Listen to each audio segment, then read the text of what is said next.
A very good evening and a warm welcome to this week's last edition of Primetime News with me, Salima Shimwe-Feleni. In our lead story tonight, former Member of Parliament, Reverend Willem Konyore, died of a short illness in Windhoek on Thursday night. Konyore died at the age of 75. Our Karas region-based reporter, Suzette Chitaura, has more on this report. Confirming Reverend Konyore's death to Nampa on Friday, Karas Governor Aletta Friedrichs said Namibia has lost an icon, someone who played an important role in the liberation struggle. My condolences to the family and the inhabitants of this region, she said. Konyore was a member of the National Assembly between 1989 and 2010. He served as Deputy Speaker of the body from 2000 to 2005. Konyore is a former teacher, former Minister of Environment and former Minister of Youth. He leaves behind 5 children. And on another sad note, the chairperson of the Gobabis Municipal Council Management Committee, Deval Low, died on Wednesday after contracting COVID-19. Low was elected as the Management Committee chairperson in December 2020 after emerging victorious in the November 2020 regional and local authority elections. Paying tribute to the late councillor during a live recording on the Gobabis Municipality Facebook page, Gobabis Mayor Elvira Theron and other municipal councillors, colleagues of the late Low, remembered him by the principles he stood for, saying he was a person who dedicated his life to community development. Theron said Low's death is a great loss to the town, adding that as a council they'll carry on what he stood for and continue to bring development to the town. We want to say to the residents of Gobabis that we are going to run this race. We are going to carry his heart wherever we go. We know his heart was for the people and for development in Gobabis. And we as a council, we will build on that. Councillor Deval, we are so shocked by your sudden passing. May our prayers guide you to the Heavenly Father. We are cherishing the memory that we share with you. And we want to assure you that we are still going to pull the bargain forward. For the sake of our inhabitants in Gobabis, we are going to let Gobabis shine. I would like to urge all the residents of Gobabis that we should take care of ourselves. We should not joke of COVID-19, but rather take it very serious. That COVID-19 has killed loved ones, close families, and that we should at all times adhere to the COVID-19 regulations. Cabinet has directed the Ministry of Health and Social Services to increase the capacity of its medical gas generating system and relieve pressure on theatres, intensive care units and isolation units in order to accommodate more COVID-19 patients. Minister of Information Communication Technology, Phea Moshelenga, made this announcement on Thursday while providing an update on the latest cabinet decisions taken this week. This was announced by Minister of Information, Communication and Technology, Phea Moshelenga, on Thursday while providing an update on the latest cabinet decisions taken this week. He said Cabinet took note of the current epidemiological status of the pandemic in Namibia and directed the Ministry of Health to create additional space in health facilities that will be used to admit COVID-19 patients, while at the same time recruiting additional health workers to support the National COVID-19 Preparedness and Response Team.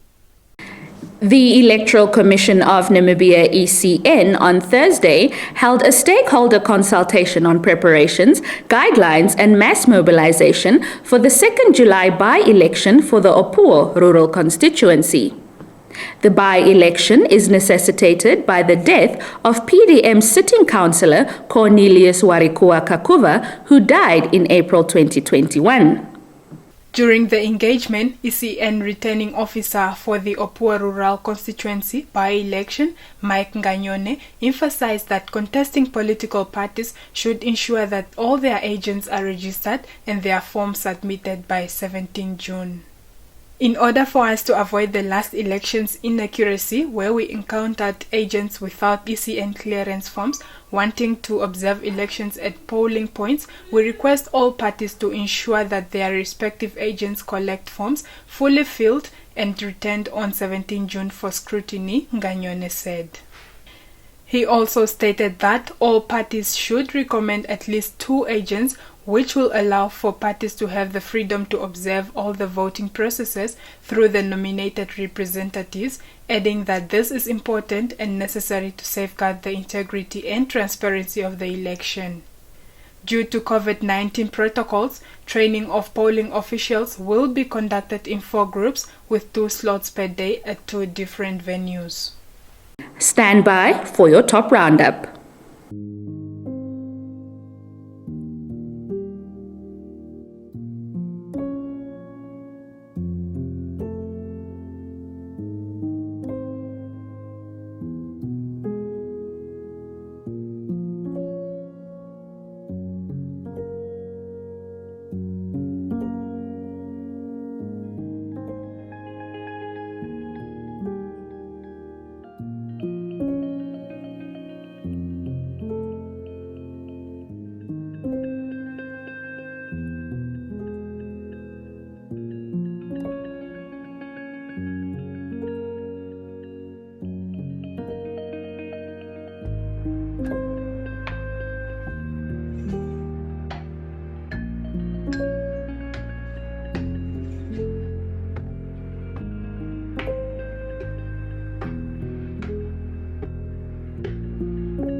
And in our latest business and economics news, the Wages Commission, tasked to work on a proposed national minimum wage, said that most members of the public who made their presentations in the Kavango East and Zambezi regions complained about poor working conditions and non-compliance to existing wage agreements.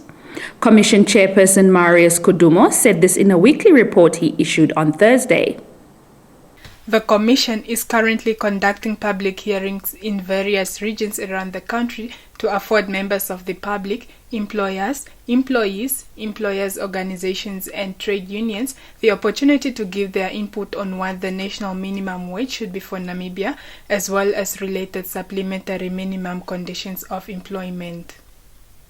The Commission is also tasked to investigate all relevant industries in order to recommend a proposed national minimum wage to the Minister of Labour, Industrial Relations and Employment Creation, which will apply to all employees except to related categories of employees specifically exempted by the Minister in a wage order, and on supplementary minimum conditions of employment once the hearings are concluded. This is meant to improve the wages of lowly paid employees, to improve individual and household income, and contribute to poverty alleviation. We will be back after the business and economics roundup.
That's all the top news we had for you this evening. Kindly stand by for your sports update with Shelva Wells. Thank you, Salima. Good evening and a warm welcome to Sport Planet. We commence with international soccer news. Forwards Lionel Messi, Sergio Aguero and Lautaro Martinez were among 28 players included in Argentina's squad for the Copa America in Brazil, the South American Football Confederation said on Thursday. Albiceleste manager Lionel Scaloni also named Aston Villa goalkeeper Emiliano Martinez, Paris Saint-Germain winger Angel Di Maria and Tottenham Hotspur midfielder Giovanni Lo Celso. But there was no place for Villarreal central defender, 1/4 or Sevilla winger Lucas Ocampo, who had dropped from the squad that drew with Chile and Colombia in World Cup qualifiers earlier this month. Argentina will begin its Copa America campaign on Monday against Chile at Rio de Janeiro's Olympic Stadium. The Albiceleste are aiming to win their first major trophy since 1993, when they beat Mexico 2-1 in the Copa America final. On to European soccer news.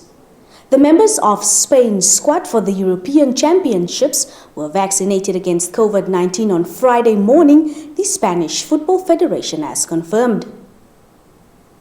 The players were vaccinated by medical staff belonging to the Spanish military at the RFEF headquarters, serving as their training camp on the outskirts of Madrid.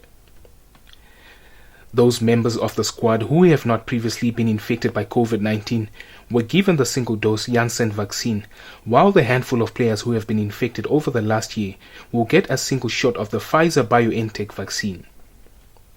The vaccination ends several days of debate over whether the players should be vaccinated or not, in the wake of the positive test for the coronavirus returned by midfielder Sergio Busquets last Sunday. Some argued that it was important to protect the players ahead of a massive sporting event. They will represent their country and pointed out that the team members for the Tokyo Olympics have already been vaccinated. Your sports roundup is next.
We have come to the end of this week's newscast. We thank you for tuning in. As always, give us a thumbs up and share. If you are new to this channel, please don't forget to subscribe as well as click on the notifications bell to stay posted on the latest happenings locally and globally. Do make a date with us next week Monday for your dosage of primetime news. From myself and the entire team behind the scenes, wishing you a fantastic weekend. Good night.